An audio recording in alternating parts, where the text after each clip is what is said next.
Terrence Lakeview here with another episode of the Intellectual Agrarian Podcast. Today's guest is Scott Hasselmann of Hasselmann Family Farms. Their farm is an 80-acre diversified livestock operation with row crops that sells all their products direct to market. Today we'll talk about the pastoral agriculture, making your own livestock feed, and the importance of the local community, and so much more. We hope you enjoy. Thanks for listening.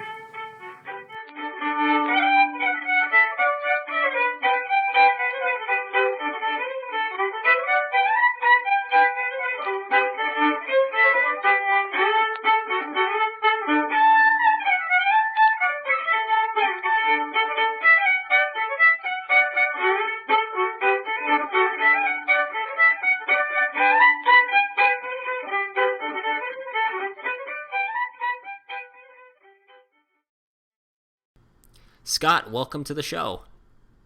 Hey, thanks for having me on. Now, before we get too far started, I always like to start with asking if you could tell a little bit about your farm and kind of how you got there. Okay, we're just a small 80-acre farm here in northeastern Illinois, and we raise Berkshire hogs, farrow to finish, just a small amount of sows, and we have grass-fed beef and a sheep flock and laying hens. And we also raise some row crops where we raise the feed for our animals. I've been doing this for about 10 years.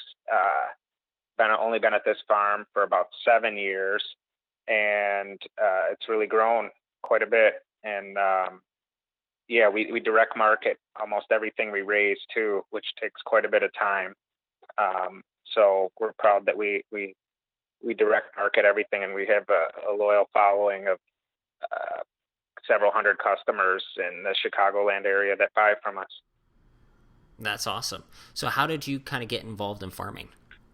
Both my grandparents farm. My mom was southeastern Minnesota, raised on a grain and livestock farm, and my dad and grandfather up right near Chicago had been mushroom growers and vegetable farmers for many years. So I grew up around it, and I studied agriculture in college. I was in the Peace Corps volunteer in agriculture, Peace Corps volunteer in Nicaragua, where I work with farmers. So it's just in the blood, you could say. Yep. That's usually, it seems, the way it goes with a lot of cases. And it's always great when you have that family legacy of people that have done it before. Yeah. And I don't know about you, but like my great-grandmother and her family were farmers. And my family was the first generation to kind of get back into it. And there have been more than once we've kind of asked her, so how did you guys do this back then? Yeah, and that's my dad's still around. Both my grandparents are gone. I wish they were here and could see the farm now on both sides. It'd be great to have their knowledge, but I'm thankful that my dad's still here. And I wouldn't be here. It would probably without my family. Just that heritage and everything has really helped me a lot. So how did you get involved in sustainable agriculture? I guess it started right when I got back from Peace Corps, working with farmers there. Earlier on, I didn't really think I could make it on we had a farm, and I didn't, because agriculture is so big and everything. I never thought I could make it. When I was studying at Western Illinois University, I studied agronomy, and at that time, I didn't really think I could make it because we didn't have, the capital and enough land to make it in production agriculture. So, but once I got back from Peace Corps and I worked with small farmers there, I really had the, I don't know what you'd call it, but the desire to farm. And I started acquiring livestock on our little farm. And then I started reading books on, especially Joel Salatin was a big influence, his You Can Farm book that came out in the late 90s there. And I guess that was what really kind of showed me, hey, there's someone else someone that's doing this. You don't have to have thousands of acres to make a living on the farm. And that's how I got in the sustainable route. I saw as the only way to go. Mm-hmm. And it's also what I believed in too. So I guess that's how I got into it. So where did you go in the Peace Corps? Nicaragua. Okay. Nicaragua. I was an agriculture volunteer. My wife's from there. My son was born there. So, needless to say, it was the best thing that ever happened to me. So, it's amazing how moments like that in our lives really make a difference, especially when out of college you're starting to learn a little bit more. It's really awesome when you get to hear about stuff like that. Yeah, the people there taught me more than I probably ever taught them. I had a post-harvest project there where we built silos and helped them store grain and keep it safe from storage. They grew a lot of white flour corn and beans and coffee and things, and we had a neat post-harvest project there. But it was an amazing experience, and I took a lot away from that too. I mean, there were dairymen there that were making it on small acreage and things, and just some of the things that I saw there. And then we have so many opportunities in this country. I mean, a primary concern is who's going to steal your livestock in the middle of the night is one of the biggest things. But here we don't have to really worry about that. So it's all how you look at it. There's a lot of potential here in this country. So. For farming. I think I remember Joel Salatin saying once that if everyone in the United States if 1 out of every 3 families had just like 2 or 3 chickens, there wouldn't be a need for grocery store eggs or something like that. Yeah. I mean, just that statistic alone, I mean, think of the potential in this country. I mean, agriculture is amazing. And just our little 80-acre farm, I like to think will gross over $300,000 this year. And that's congratulations! I think it's a little economic powerhouse in our community here. We spend a lot at the feed store, buying gates and things, and local, money in the community. All our vehicles are serviced in the community. We have a delivery van, and so. We try to, I feel like we're a little economic powerhouse in our little community here. And if there were 6 farms, like down our road, most people are farming 600-800, a couple thousand acres. And if every farm was small like ours with livestock on it, the jobs you could create and the money that would stay in the community, in these small communities that are hurting so bad now, the potential. It's just unbelievable, the potential that's out there to make what a small diversified farm can bring to the community. Yeah, I mean, it's amazing. I think one of the most important parts of sustainable agriculture, and when a lot of people start to talk about organic too, I think the most important part of that is the local aspect, because that's kind of the foundation of this whole idea, is that it's a part of that community. It's a part of the soil. It's a part of being right there, instead of it going, this is vegetables grown in California that we're somehow considering local in some grocery stores. I mean, it's ridiculous. Right, and all the corn and soybeans, they have to go to the Gulf of Mexico and everything, when ours are fed, the corn and the non-GMO corn and things we raise are fed right here and run right through the hogs, and the manure stays on the land. And it's a nice cycle of life and everything. We're not perfect by any means. We're always trying to get better. We have our problems and hit our challenges too. I don't want to sugarcoat anything either. But that's the potential there. What small farms can really revitalize the rural communities, which are hurting so much now too. So this was another thing I kind of was wondering about. What is it that made your operation as diversified as it is? Because you guys have so many. Yeah, we are. Yeah, no, I hear your question. It kind of started because I dove right in, and I was so enthusiastic. I just tried everything. I mean, I was raising everything I could, and in retrospect, I probably should have focused more. If I'd tell anyone starting out, I'd say get one centerpiece enterprise and get really good at it. But I just started with so many different species, and it's paid off because they complement each other. I mean, we run our pigs and our cow pats, root for the cow patties, and we run them in the cattle yards, and they eat all the wasted hay and everything. So it's helped. But I guess to answer your question, it was more of a fluke how I ended up being so diversified. I just dove right in, and we were, when we first started, it was probably too much.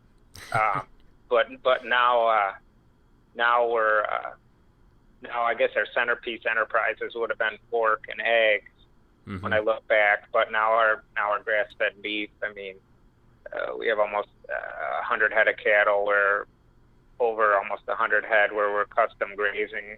Someone is custom grazing some of those for us. They're not all on our home farm, but now even cattle are up there as more of a centerpiece enterprise, or grass-fed beef is. So I don't know if I answered your question. Well, yeah, that's a good answer. And I mean, it's amazing. That's a lot of work, and it's worth it.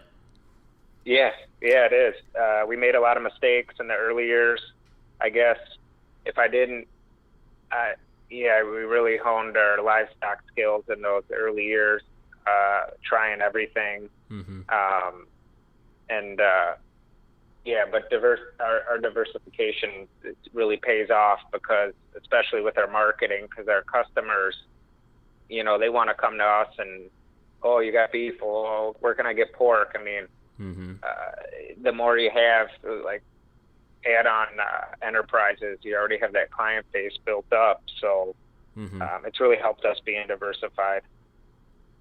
And I mean, as you said, they come there for beef, and then they go, "Oh wait, you have pork too? That's awesome!" Right. I mean, who doesn't want bacon on their hamburgers? That's right. And they ask for vegetables, and we don't have them. We haven't really dabbled in that because we're short on manpower. But I see that in the future as something that we could add easily. Add some on the same, like Joel Salatin always said, on our same land base here. Add on some enterprises right on to our home farm without having to buy more land or anything like that. So the potential's there. We have not even maxed out our income potential on just our home 80-acre farm yet. That's amazing. So we're excited. There's been challenges along the way, and we're very excited about where we're going. So you mentioned that you have your pigs running along with your cattle. Could you explain what a pasture-based system is for people that may not know? Yeah, we always try. One of our goals is that always the animals have access to green grass or pasture. Now, we have a pretty wet farm, and it's April now, and it is just, we couldn't have pigs out on pasture now, or we would do a lot of damage. So yeah. But that's one of our goals is of our farm to always have the animals always have access and grass especially, and not denuded pasture and things like that. But a pasture, that's our goal. We may have sows running with our cows in the pasture, and they're they root up and go through the cow patties and things like that, and help. We don't really worm our cattle at all, so they help for things like that. But pasture-based approach that we have is everything has access to pasture as much as possible. Now, in our climate in northern Illinois, that's just not possible all year. But we do the best we can. That's why I say we're not perfect. We always strive to keep cover on the grass. We were just frost feeding pastures in March, some of the places where the hogs destroyed last fall, and we always try to be good stewards of the land. There was a farm at one point that I had worked for that did cattle, grass-fed beef cattle, and they had some marketing guru write up some marketing material, and it came out. I read it and said, there's one little problem I have here. It says that our cattle graze on green grass all year round. We live in Wisconsin. It's winter about more than 6 months out of the year. That really doesn't work. I could see that. The reality sometimes to where people like marketing gurus think sometimes there's a little bit of a disparity. Right. And Yeah, we're very similar to Wisconsin here in northern Illinois. So and just like I said, our sorghum farm is really fertile, and it's a wet farm, so we have to be careful. Cows and pigs can do a lot of damage to the pasture. So yes, they can. Like I tell my customers, they may come here and not see them out on the pasture for a day or something, but it's not because we don't want them on that. We're just trying to preserve our land and do the best we can. So you also raised Berkshire Pigs. Could you Correct. tell us kind of what's the distinction in that breed that attracted you to them?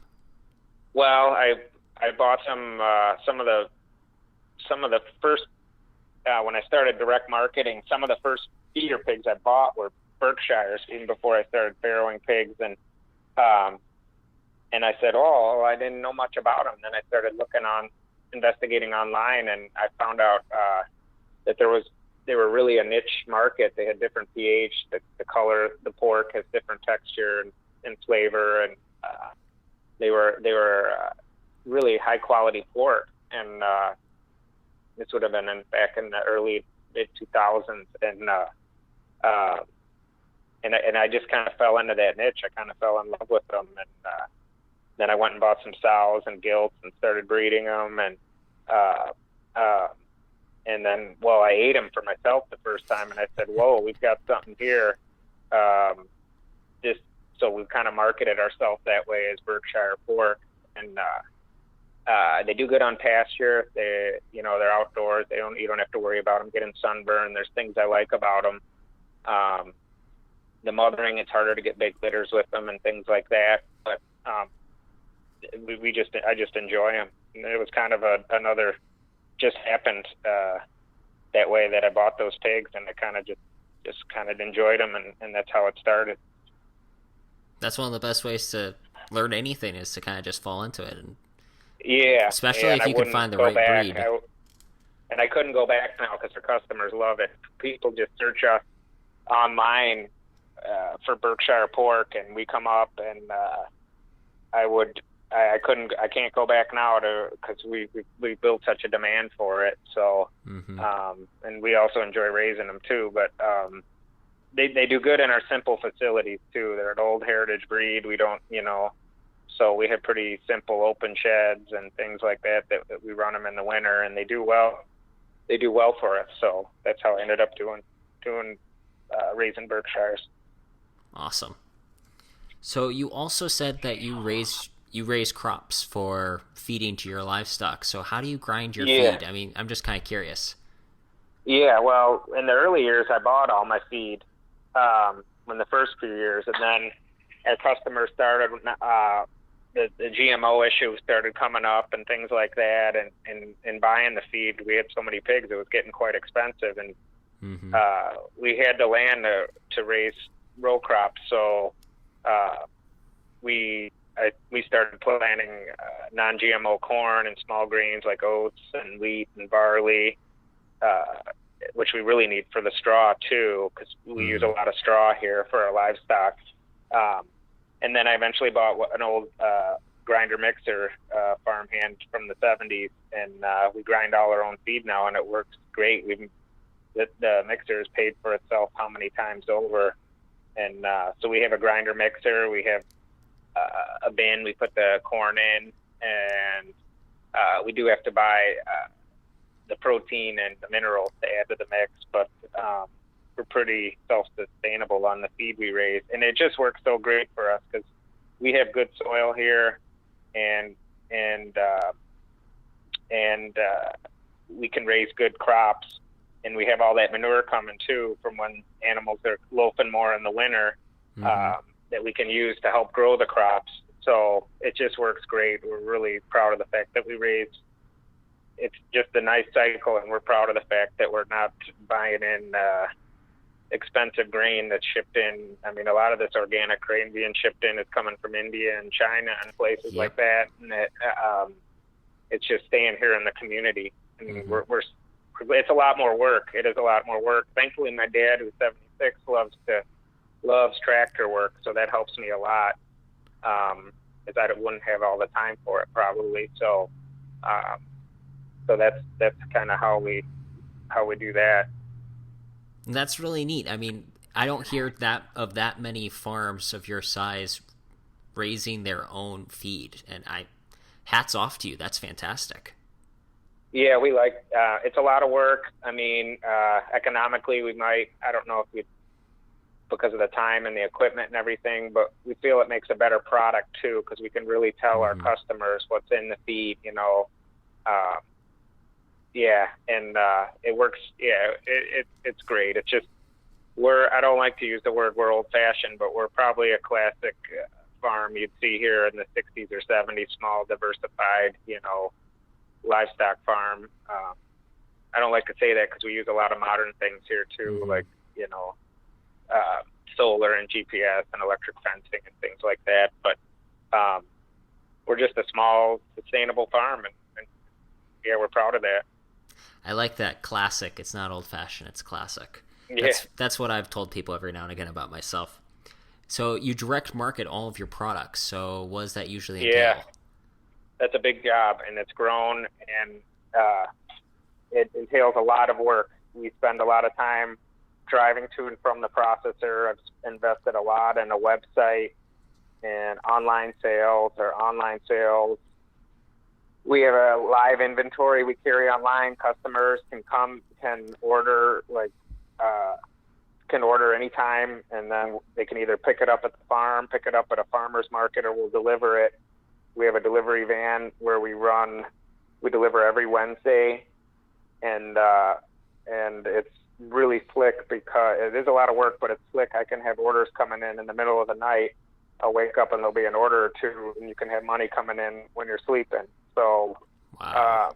It's really saved us for cash flow, especially in the winter when farmers markets aren't going, because early on we just depended more on farmers markets. We did a lot of farmers markets, and that's from May till October, and but then the winters would be a lot tougher. So we do market all our own products. It's a great deal of work, handling all the inventory, picking up the meat, packing the orders, washing the eggs. We have an egg washing machine where all the eggs are packed and washed and candled before they go off the farm. And even the farmers markets take all the time, but we market everything in 3 different ways, either from online sales, farm sales, or at farmers markets. So, and the delivery part of it is a whole different business too. I don't know that we're the best at it, but that our farm's closer to the Chicago area, so we can deliver. We're not like some farms that are 80, 60, 80, 100 miles away from a major market. So that's helpful for us that we're close to a bigger market. That's really impressive. I mean, a lot of farms seem to either be able to they seem to figure out either how to direct market off their farm, how to do a great farmer's market, or how to specialize with restaurants. But you've done a really good job kind of doing a good circle of most of those direct markets. We don't wholesale really at all. We maybe have a few accounts, but we don't wholesale. 90% of our sales, 98% right now, is 99 is retail. Which is very nice when when you can get directly to that customer's plate. I mean, right, the margins are better. And we're very active on social media too, and Facebook. We post twice a week to Facebook. We're real active. We have a newsletter that goes out every month now that's up to 1,300 people, I think. Fantastic. They follow it really well. So we market heavily with social media. Facebook's been really good for us for marketing, because if we have a certain product, we can say we have this on sale this month, or remind people we're going to be at a farmer's market this month, or remind them the farm's going to be open, or remind them we're delivering, and then orders will trickle in because people see that. And then our newsletter's been great too. We do that once a month. That takes time and work to write it and get it out and everything, but our customers really enjoy it. They really enjoy being part of the farm and want to know what's going on and the challenges you have and things like that. And because people are just so removed from the farm, they just don't know, many of them. Well, it's awesome that you do that. I mean, people want to feel connection with their food, and I think that's one of the best parts of, for as many bad things as modern society has brought us these days, one of the nice parts is that now people have an opportunity to get connected back to their food where they may not have been able to before. Yeah, that's very true. Very true. And we're seeing that too. We have people buy from us for all different reasons. Some it's for the animal, the welfare of the animal. They like the way that we treat our animals, and they're outside and then come here and see them. Others because they're worried about the chemicals that are in their food and they want clean food. Others just want to help the local farm and the farmer, and everybody's different. But it's a win-win for everybody because they're getting healthy food and better for the environment, and it's better for the farmer, and it's really great. Yep, and you get to do what you love. Yeah, it's true. And we do love it. The whole family does. And if it wasn't for my family, now this is a real family operation. My wife's involved, my mother-in-law's involved, my father's involved. We have some part-time help that are really important that help us with our online work. And it's a family, it's a team, a real team effort here. And I'm thankful we all love it. I mean, that really work with good people and good things can happen. Having the right team around you really does make a difference, especially when you're farming. Yeah, it really does. And I'm blessed that my family likes it, and they've supported me the whole way, even when it was a kooky dream when I first started. Some of them I don't think they didn't know, I went to the first farmer's market, sold $250 worth of eggs and meat. It was just pork at that time, I think, and I was so happy. And now we make $2,000 at a farmer's market.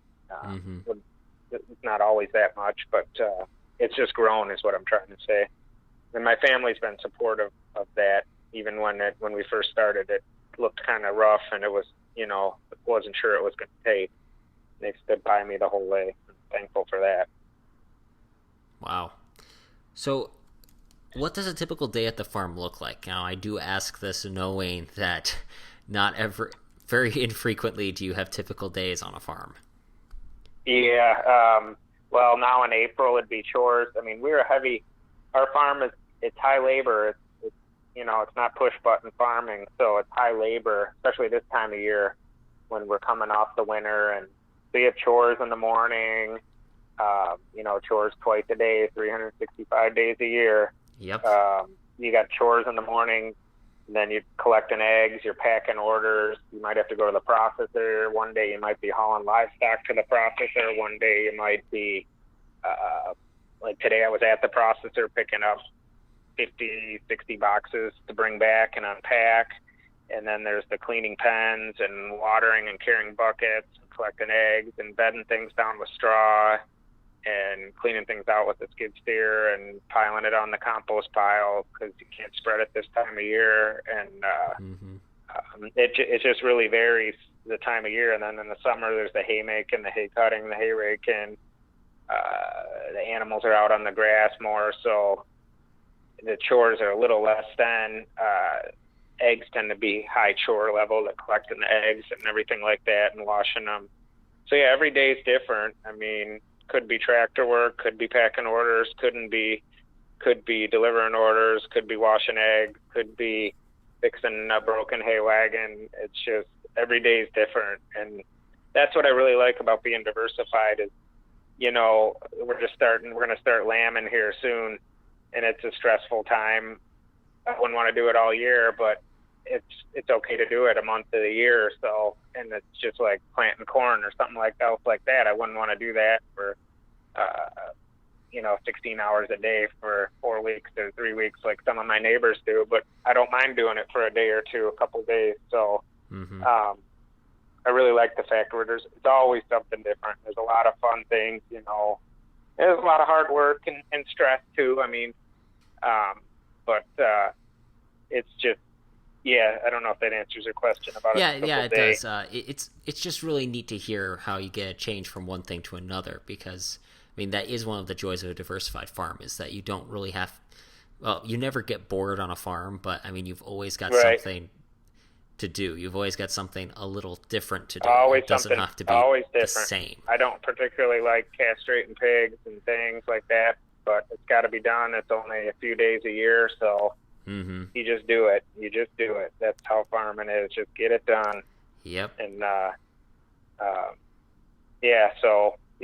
that's every day's different, and that's one of the great things about this kind of farming too. Every day is different, and the best is when a customer comes up and says, "Oh, I was, they buy your product for the first time. That was the best pork chop I ever ate," and this, and and that makes it all worthwhile. That's the best part of it, when the customers tell you that they really appreciate your product. Not that some customers don't complain, we get some of that too. It's just part of it's part of the business. But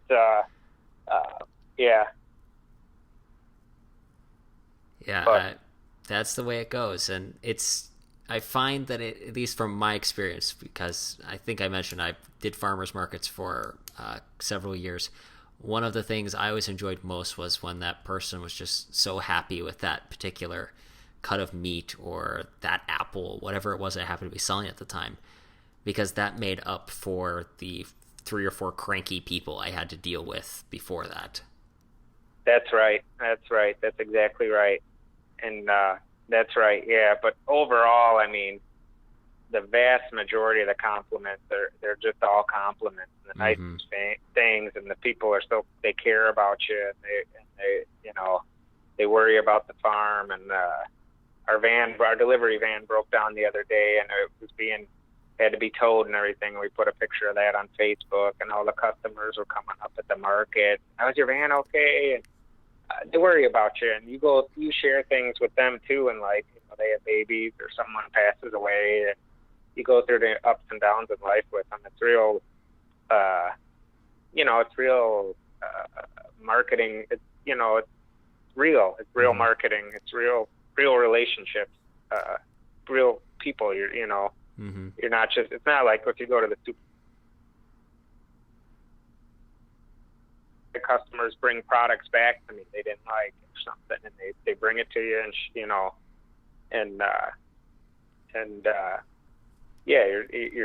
you're the real face of the food, and they know where they're getting their food, and it's just great. It's really great. And you hit it right there. It's relationships. It's being a part of a community. Again, it's getting back to, it's a local thing. You're a part of a local community. You have people that are in your local community, a network of relationships. I mean, that's probably one of the most rewarding things, in my opinion, about sustainable agriculture, is having that sense of community around it. Yeah, and the people are so nice. I mean, they're just so nice. Yeah, and when my mom passed away, I got all these cards and things, and that things happen in their lives, and you go through that with them too, and and it means a lot. It really does. Well, Scott, as we wrap up here, where can people find your products and learn more about your farm? HasselmannFarm.com. We have they're on Facebook. You can follow us, and check us out online. You'll find us, I'm sure. And www.hasselmannfarm.com. That is. And people really need to come and look at your farm. I have to say, I've looked at a lot of farmers' websites over the years, and you have one of the nicest that I have ever seen. I mean, hats off again to you. That's a really good website. That's our top-notch. Jen is the one who does that. She was a customer, long story short, that turned in. And some of the ways to find the best people to work with are your customers. She was a customer that just offered to help me, and now she's a basically part-time farm worker that helps us with all that, the website and everything. And she's been great. So I can't take credit for that, but we spent a lot of time. We spent as much time marketing as we do the care. We're real particular about our livestock and the care, and that they're cared for and clean and everything, because we have a lot of people come out here and the production part of it, we spend a lot of time on that. But we spend just as much amount of time on the marketing, because that's what pays the bills. And part of that has been our website, why I've invested so much in that. Well, thank you. It really shows. And thank you for being on the show, Scott. I really appreciate it. Again, people, go and take a look at their website, HasselmannFamilyFarms.com, right? HasselmannFarm.com. Either way, it'll come up. HasselmannFarm.com. Yep, Hasselmann. Yep, it'll come up. All right. And if nothing Thanks else, for have them having me. search you on Google. Thanks so much. Yeah, thanks for having me. I appreciate the opportunity. Thank you, Scott. I hope you'll be on the show again sometime. And have a great rest of your day. You too. Bye now. Bye-bye.